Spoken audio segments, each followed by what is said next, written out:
Welcome to Kung Fu Africa number 2. I'm gonna do a couple of lines from this book of mine that it's called Sundown.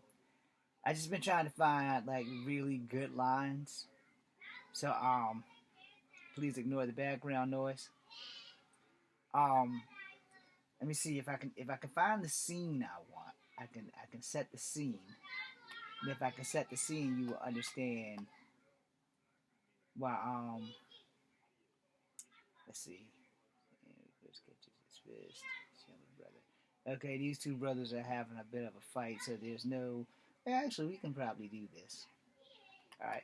So Sam is the friend of Chris, and Jason and Chris are brothers, and they're having a little bit of a dispute because it says here as Chris helps him to his feet. All right, I missed the best part. Maybe I better go back up because I missed a better scene. Yeah, we're gonna go up and do this scene up here. All right, so we're gonna set the scene. I'm gonna only give you the last few lines, but as the scene, the father is checking the teeth of Sam and Jason. Sam is not his son. Sam is an unexpected guest that has to stay there because he's the friend of Chris who involved in this murder of Thomas James Jones, who is a biracial, gay, two-spirited Native American. All right. So as the scene is set, it says he stands up in one motion, and his hands jerks both Sam and Jason high into the air. Liam looks at both of them with anger in his eyes, and he starts to speak to them. Sam understands the message, but Jason, the man's son, and still doesn't seem to get the trouble that they're in. So here's Liam. If either one of you go to that fucking funeral of that gay kid, I'll skin you both alive because you're going to fuck this up. And their answer is, sir, don't get it. Oh, excuse me. Don't you get it? I'm going to make myself perfectly fucking clear. Sir, Dad, you're choking them. Maybe you should let them go now. Chris, I've got this. You two fools aren't going to jail if you do what I say. So basically, those two are the murderers, and they left some evidence behind because the guy that they was trying to beat up actually could put up a fight. Dad, I can't breathe. This is your fault, Jason. We are both going to die at the hands of your dad. I'm not going to let you die, but I won't hesitate to kill both of you myself. You stupid motherfuckers are extremely fucking problematic, and you don't need to do what the fuck I say. Excuse me, I fucked that up. Problematic, and you need to do what the fuck I say. I should probably take these glasses off. I'm sure that's gonna happen in the comment. Chris yells at his father. Put them down, Dad. I think they got the message. Oh, they're going to get the fucking message. Right fucking now. So he throws both of them behind him. And you hear whoa and ouch. As it says here, as he throws both of them behind him, Liam walks off and grabs his final bite of food and walks off to go watch this big TV show. The boom echoes throughout the house. That's their bodies crashing to the floor. They hit the ground in shock at how strong Liam Bennett is. Chris walks over to help both Sam and Jason up. Jason isn't happy that Sam ousted him because they were planning on going to the funeral. They may still go to the funeral. It's still in the air.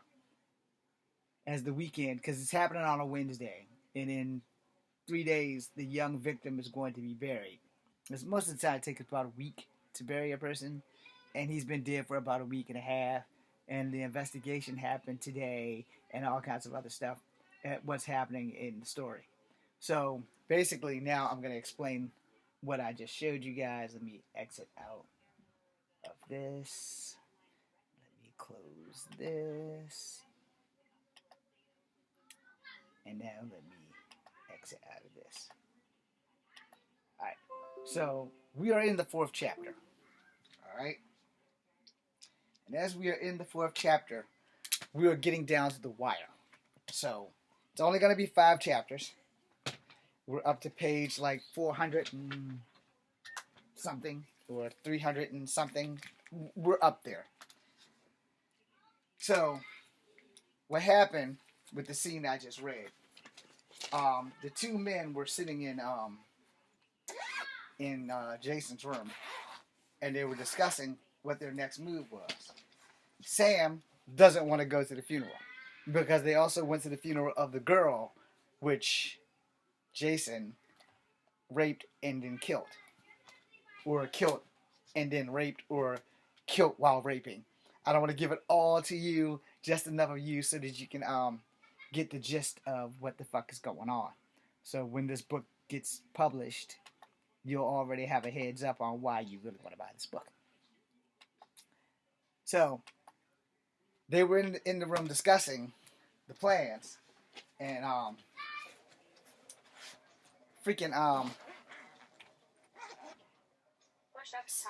sorry, freaking Sam knows what happens next, you know, and he's very much aware of how bad this shit can get. So he's not trying to. God damn it!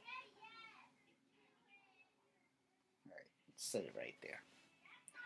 So Sam is pretty much aware of the shithole danger that helping his friend Chris's brother Jason out in this murder, and it didn't really work out.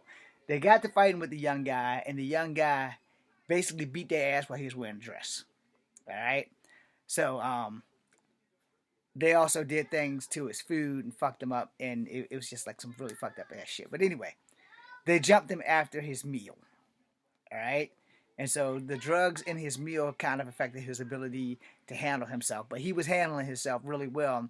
And then he got into the car, and then all kinds of other shit. Plan B had to take place, and that's how cops start becoming friends with one of the sheriffs from Bennettsville, but not the sheriff that is the murderer.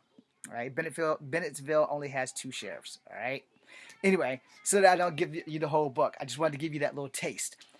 In the scene that I just read, the hotel where the shit happened, Jason lost some teeth, and Sam lost some teeth. Detective Hell found the teeth, and so they're running a DNA hit.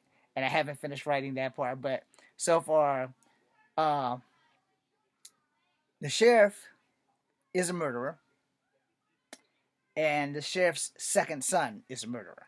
All right, and Sam's dumbass is the friend of the first son, who they're thugs, so they basically were hired guns. And though he didn't engage in anything other than the fight, he's still basically an accessory.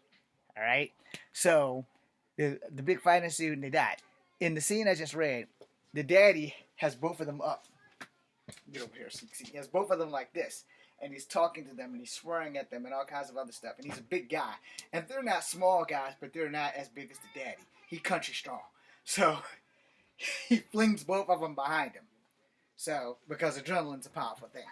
So then after he does that, it goes on to the next scene where the brother helps the 2 guys up, and that kind of leads to the fact that one of the brothers is trying to point him out. Says, "Look, man, you understand the problems that we're in. They have your teeth.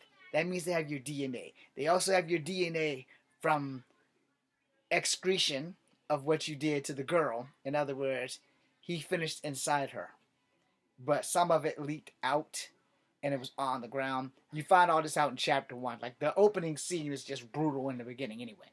And then all the other stuff, by the time you get to chapter 3, you're going to, like, really not like me. So I was really trying to make it about racism without using as much racial terms as possible. All right? So there's that. Anyway, after that takes place, so far, the cops find the guy. He died far worse than his cousin.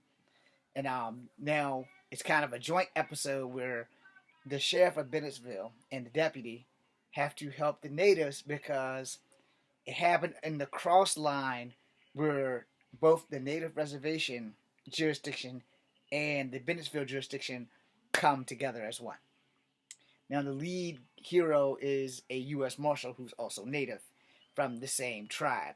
If you, as you get into the scene before you get to the dinner scene, the mayor of Bennettsville has put a 72-hour ban on the natives from the Moonstone Reservation. No natives are allowed there outside of the FBI, the U.S. Marshal, and Homeland Security. Other than that, if you're from the Moonstone Reservation and you are a cop or just a local native, you are banned from Bennettsville. And I'm not giving you guys any more because I haven't wrote any more. So there's that.